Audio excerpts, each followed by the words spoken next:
SK Bukit Nanas. Program ini melibatkan murid tahap 1 dan tahap 2. Jom kita saksikan bersama.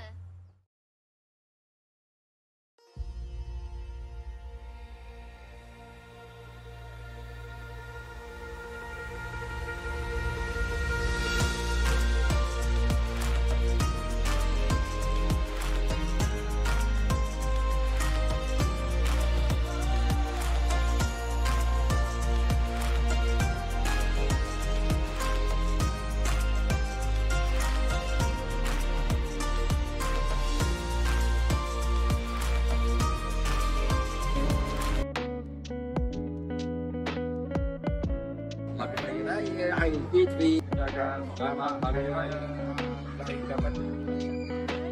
Selamat hari raya, maaf lahir dan batin. Kami mengucapkan selamat hari raya, maaf lahir dan batin. Selamat hari raya, Aidilfitri, maaf lahir dan batin. Kami mengucapkan selamat hari raya, maaf lahir dan batin.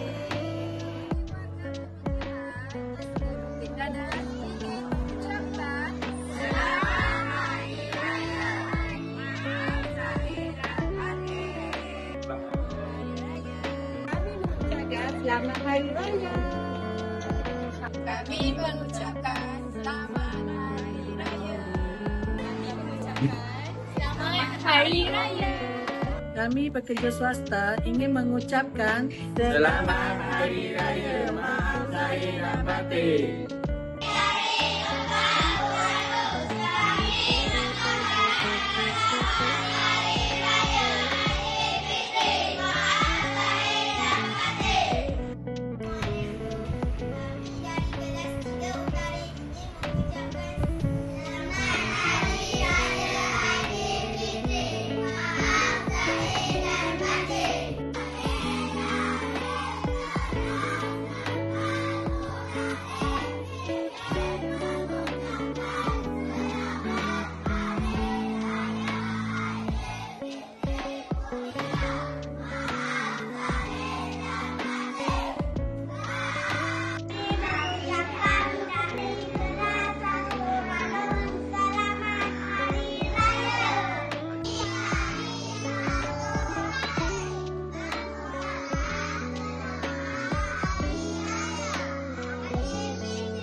Alhamdulillah, kita telah sampai ke penghujung majlis khatam Al-Quran. Semoga segala bacaan, doa diterima oleh Allah.